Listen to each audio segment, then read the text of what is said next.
Encore une fois, je veux répéter cette logique. Nous sommes catégoriquement contre l'extension de l'OTAN avec l'ajout de nouveaux membres à l'Est, parce que cela constitue une menace supplémentaire d'extension à proximité de nos frontières. Et ce n'est pas nous qui bougeons vers l'OTAN, mais c'est l'OTAN qui bouge vers nos frontières.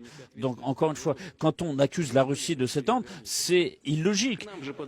C'est pas nous qui nous approchons des frontières, c'est eux qui s'approchent de nos frontières. Ça, c'est la première chose. Deuxièmement, pourquoi est-ce dangereux d'admettre l'Ukraine?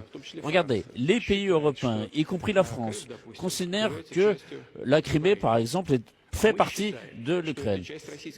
Mais nous considérons que c'est une partie de la Fédération de Russie. Ici, des tentatives sont entreprises pour changer cette situation par la voie militaire, alors que c'est doctrinalement écrit dans les documents par l'Ukraine que la Russie est l'adversaire et que la Crimée doit recourir à la force militaire. Donc ce 5e article de l'OTAN n'a pas été supprimé. Et récemment, le président Biden a rappelé que l'article 5 est important. Ça veut dire que donc il y aura une confrontation militaire entre l'OTAN et la Russie. Est-ce qu'on va se battre avec l'OTAN?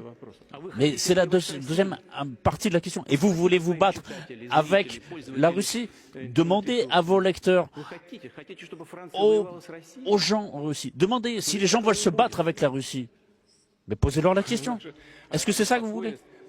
Donc, notre préoccupation est dictée par le souci de la sécurité européenne.